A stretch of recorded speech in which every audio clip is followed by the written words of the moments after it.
The town of Marlow had always been the kind of place where people left their doors unlocked and neighbors greeted each other with warm smiles. The streets, lined with old-fashioned lampposts and small brick shops, felt frozen in time, untouched by the chaos of the outside world.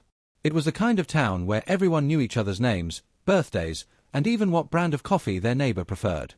But on one crisp autumn evening, that sense of security shattered forever. It began with the faint glow of light spilling from the windows of Mr. Collins's general store long after closing hours. He was a kind, soft-spoken man in his 60s, loved for his generosity. People said he had never turned away someone in need. But the next morning, when the milk delivery man knocked and received no answer, he pushed the door open and stepped inside. The bell above the door jingled as usual, but the air inside was heavy, unnervingly still. Behind the counter, Mr. Collins lay motionless, his lifeless eyes staring into nothing. There was no sign of struggle, no shattered glass, and not a single item stolen from the shelves. The cash register still held every dollar. What caught the investigators' attention was something entirely out of place, a strange red mark on the wall behind the counter. It wasn't paint, and it wasn't blood. It looked almost deliberate, like it had been drawn with precision. The townspeople gathered outside, whispering in disbelief. How could this happen here, in a place untouched by crime? For the first time in decades, the people of Marlow felt the cold edge of fear. Nobody knew it yet, but this was only the beginning. The red mark was more than a clue, it was a signature, the calling card of a mind no one could yet comprehend. If you want, I can now expand chapter 2 in the same detailed and suspenseful style so the tension builds naturally. The shock of Mr. Collins's death had barely settled when news of another tragedy spread through Marlow. Only 2 weeks later, the quiet home of Miss Lydia Harper, a beloved elementary school teacher, became the center of grim attention. Her colleagues described her as the heart of the school, patient, gentle, and endlessly dedicated to her students. That morning, when she failed to arrive for class, the principal sent someone to check on her. The front door was unlocked, the living room in perfect order, but the silence inside was unsettling. Lydia was found in her kitchen, her body positioned almost unnaturally, as if placed there with care. On the wall above her was the same strange red mark that had been found in Mr. Collins's store. This time it was slightly different in shape, yet still deliberate and precise. Investigators now knew they were dealing with something far darker than coincidence. The lack of forced entry in both cases suggested that the victims had willingly let the killer inside, which meant one thing: the murderer was someone they trusted. The fear that gripped Marlow was unlike anything the town had experienced.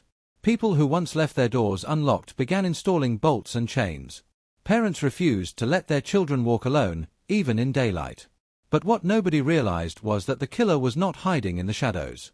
He moved freely through the community, shaking hands, attending church services, and making small talk at the grocery store. Behind closed doors, he kept a leather-bound journal. Each page was filled with chillingly detailed notes, names, habits, vulnerabilities. Every line was a careful calculation, an obsession with control and perfection. While the town searched for a stranger, the predator was already among them, blending in so well that no one dared to suspect. The investigation took a turn when one of the detectives noticed a disturbing pattern hidden within the killer's marks. At first glance, the red symbol seemed abstract, but after comparing photographs from both crime scenes, a connection emerged. Each mark corresponded to a specific date, the day, month, and year subtly represented in its design. When these dates were cross-referenced, an even darker truth came to light. Every one of them tied back to a significant event in the killer's past. Years earlier, on those exact dates, he had suffered personal humiliations, betrayals, and perceived injustices. An unpaid debt, a public insult, a failed promotion, moments that had quietly festered in his memory. The victims weren't random, they were carefully chosen for their link to these events. Some were directly involved, others connected through family or mutual acquaintances. The killer's motive was not financial gain or thrill-seeking. It was revenge, precise and personal.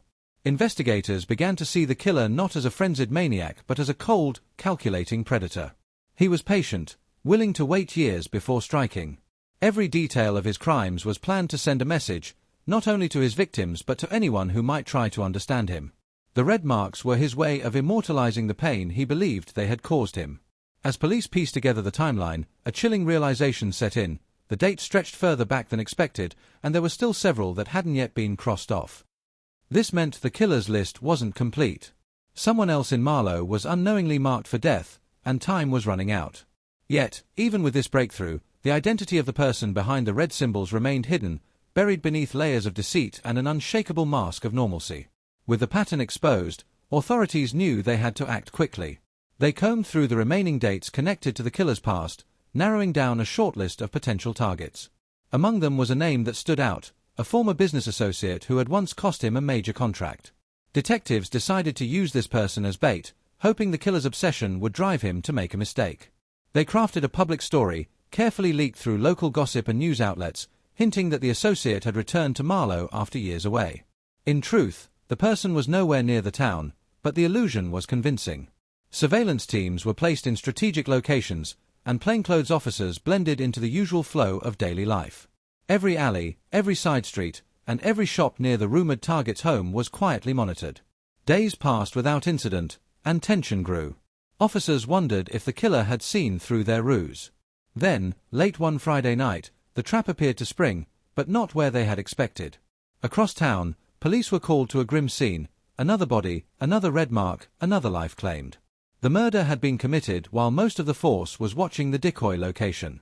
The killer had manipulated their plan, using their own tactics against them. By striking on the opposite side of town, he ensured the scene would be cold by the time anyone arrived. The red mark left this time was sharper, more defined, as if the killer was mocking them. He had not only evaded capture but also proven he was always 2 steps ahead. It was no longer just a hunt, it had become a psychological battle, and he was playing to win. The breakthrough came from the smallest of details, one that had been overlooked during the earlier investigations. While reviewing high-resolution photographs of the latest crime scene, a forensic technician spotted something faint along the edge of the red mark. It was a partial fingerprint, almost invisible to the naked eye, but distinct enough for analysis. When the results came back, the name shocked everyone involved in the case. The print belonged to Daniel Reeves, a respected youth counselor who had worked with countless families in Marlow.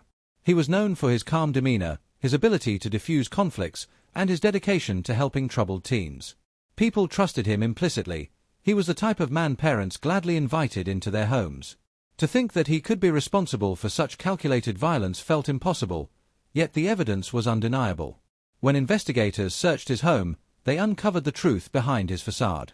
Hidden in a locked cabinet was the leather-bound journal, each page chronicling the lives of his victims. The entries were disturbingly meticulous, documenting grudges that stretched back years. Alongside the journal were sketches of the red symbols, each one carefully tied to its corresponding date and victim. Daniel was arrested without incident, showing no sign of fear or remorse. In his mind, the murders were not crimes but acts of balance, punishments for slights he had carried in silence. During questioning, he spoke with unsettling calm, describing each killing as if it were the resolution of an unfinished task. For the people of Marlow, the arrest brought a mix of relief and disbelief. The man they had trusted had been a predator all along, hiding in plain sight. Daniel Reeves would never walk their streets again, but the memory of his red marks would haunt the town for generations.